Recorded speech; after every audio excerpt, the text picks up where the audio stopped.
AIMIM के राष्ट्रीय अध्यक्ष असदुद्दीन ओवैसी 7 सितंबर को अयोध्या दौरे पर आएंगे। अयोध्या दौरे से पहले एएमआईएम के प्रदेश अध्यक्ष शौकत अली ओवैसी के दौरे में हो रही तैयारियों का जायजा लेने अयोध्या पहुंचे और कार्यकर्ताओं से मिले। वहीं एमआईएम के युवा नेता शेर अफगन के भेलसर स्थित आवास पर पत्रकारों से रूबरू हुए। शौकत अली ने पत्रकारों से बातचीत में क्या कुछ कहा, देखिए इस रिपोर्ट में। अयोध्या से N9 न्यूज के लिए काजी इबाद शकीब की रिपोर्ट। भड़काते हैं और उनको अयोध्या आने की जरूरत नहीं। देखिए, इकबाल अंसारी साहब के बारे में मैं क्या कहूँ, वो इलिटरेट आदमी है, उनको कुछ पता तो है नहीं। और अगर उन्हें सियासत करने का बहुत शौक है तो उनको मैदान में आना चाहिए। समाजवादी पार्टी के बोलेरो से घूम रहे हैं, उनको मैदान में आकर के बाकायदा सियासत करनी चाहिए। इकबाल अंसारी नहीं जानते हैं कि हम भी एक पॉलिटिकल पार्टी है, उनको शायद नहीं पता है। इलेक्शन कमीशन ऑफ इंडिया में हम रजिस्टर्ड हैं और इलेक्शन कमीशन में जो पार्टियां रजिस्टर्ड होती है, हमको पूरा अधिकार है, संविधान हमको अधिकार देता है पूरे हिंदुस्तान में हम कहीं भी इलेक्शन लड़े।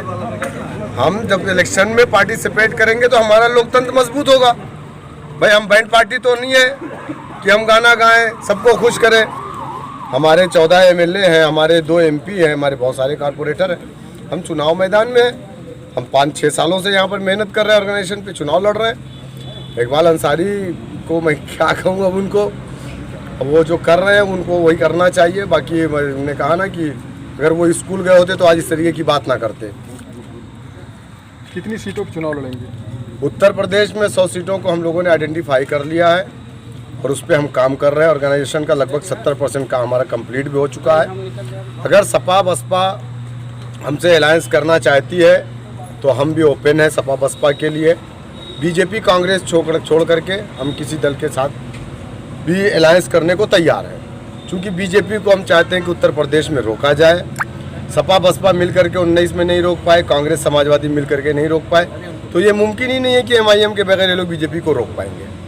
अयोध्या के संतों ने कहा कि फैजाबाद का नाम जो है चेंज करके अयोध्या किया गया था और आपके पोस्टर में अयोध्या ना लिख के फैजाबाद लिखा गया है।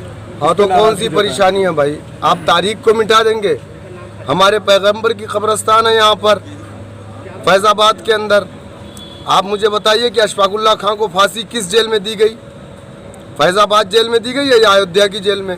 हाँ, फैजाबाद में एक विधानसभा है अयोध्या, जहाँ पर हमारी बाबरी मस्जिद थी जिसको शहीद कर दिया, धोखे से शहीद किया गया। सुप्रीम कोर्ट में हलफनामा दिया गया था हम बाबरी मस्जिद को नहीं छुएंगे। और जो एक इल्ज़ाम था हमारे ऊपर कि मंदिर तोड़ करके हमने मस्जिद की तामीर की थी, बाबर भी बाइज्जत बरी हो गए, कोई मंदिर नहीं तोड़ेगी। सुप्रीम कोर्ट ने कहा आस्था की बुनियाद पे दे दी गई।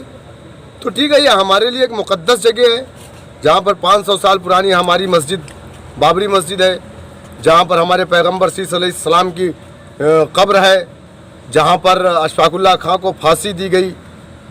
तो हम यहाँ से शुरुआत कर रहे हैं। यह हमारे लिए एक मुक़द्दस सरज़मीन है।